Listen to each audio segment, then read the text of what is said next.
ښکلی محفل دی. تاسې په خدمت کې ما د رسول کریم یو حدیث تلاوت کړو چې ترجمه یې دا دی چې تاسې کې ښه کس هغه دی چې خپله قرآن زده کړي او بل یې زده کړي. ویلې قرآن مجید په متعلق امام علی رضا علیه السلام قول دی چې قرآن علاوه بل چی ته هدایت مه لټوئ، کني بیا به ګمراه شوئ. ډېره د خوشحالۍ خبره دی چې الحمدلله مو معاشره بیداره شوه، مو ځوانان بیدار شول، مو والدین بیدار شول. ځکه هر کلي کې، هر متمخانې کې، هر مسجد کې قرآن سینټر خلاصې شوې. قرآن مجید خدمت و حفاظت شروع شو. انشاءالله که تاسې در ټوله مینې در جذبه وي، تاسې یقین وساتئ چې په وړکام کې به انقلاب رسي. بیا به نه نشې وي، نه به تماشې وي، نه به قتلونه وي، نه به چرسیان وي، نه به پډریان وي. بیا به هر کلي کې، هر متمخانې کې، هر مسجد کې د قرآن حفیظان وي. ویلې چې قرآن مجید انقلابیانو کتاب دی. قرآن هغه کتاب دی چې دې کې هر څه موجود دي. قرآن کې هغه څه دي چې دې کې نشته. قرآن کې هر څه ته لږ توجه وکړئ. زه مختصر وخت کې څو آیتونه پیش کوم، لږ توجه وغواړم. واتقوا الله، خدای نه وډار شئ. اقیموا الصلاة ولا تکونوا من المشرکین، لمونځ کوئ، مشرک مه جوړېږئ. وامر اهلک بالصلاة واصطبر علیها، خپلې ښځې والا ته لمانځه حکم ورکړئ. واقرؤوا ما تیسر من القرآن، څومره تاسې نه کېږي قرآن مجید تلاوت کوئ. قولوا للناس حسنا، خلکو سره ښې خبرې کوئ. ولا تنبذوا بالالقاب، بل ته کږې نامې مه خلوئ. وبالوالدین احسانا، مور پلار سره احسان کوئ. ولا تجسسوا، جاسوسي مه کوئ، کلی قوم سپک مه کوئ. ولا تهنوا ولا تحزنوا، سستی مه کوئ، خفه کېږئ مه. لا تفسدوا فی الارض، ځمکې نه فساد مه جوړوئ.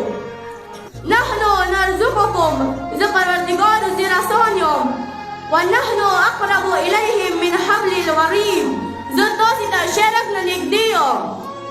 وارکعوا مع الراکعین، لمونځ جمع سه کوئ. تعاونوا علی البر والتقوی ولا تعاونوا علی الاثم والعدوان، ښو کارو کې یو بل سره مدد کوئ، بدو کارو کې چا سره مدد مه کوئ. واجتنبوا قول الزر، سندرې ګانې بجانې مه واوروئ. واصلحوا ذات بینکم، خپل منځ کې یو بل سره صلح کوئ. واعدوا لهم ما استطعتم، کافرانو په مقابله کې دفاع پر خپل ځان سره اسلحه ساتئ. ډېر افسوس خبره دی کله وارې ځنه ځوانان فضول ډزونه کوي، خپل ځان کمزوروي نه دی پکار. انما المؤمنون اخوة، شیعه د شیعه ورور دی. ولا یغتب بعضکم بعضا، بل چا غیبت مه کوئ. بیا پروردګار ارشاد کوي ان اکرمکم عند الله اتقاکم، مانې سره پرهیزګار ګران دی. تاسې واورېدل چې قرآن کې هر څه شته. راشئ، ډېره بزرګواره میاشته دی، نیمه ووته نیمه پاتې دی. راشئ قرآن مجید دغو آیاتو ته لبیک وایئ. خپل ځانونه، خپله معاشره اسلامي معاشره جوړه کړو. امام زمان ظهور پاره شپه ورځې کار کوو. امام زمان ځان راضي کړو. ما ډېرو ګرانو وروڼو خویندو، مو تاسو ته تمه دی، تاسې مقام امیدونه دي. پروردګار ته وسیله پیدا شو. دشمن باندې نظر ساتئ، دشمن منصوبې باندې نظر ساتئ. مختلفو طریقو سره مو د ځوانان خربوي، مو نوی نسل دین و مذهب نوی کوي. راشئ، اوس وخت شته، توبه وکړئ، خپل ځانونه امام زمان ته واقف کړئ.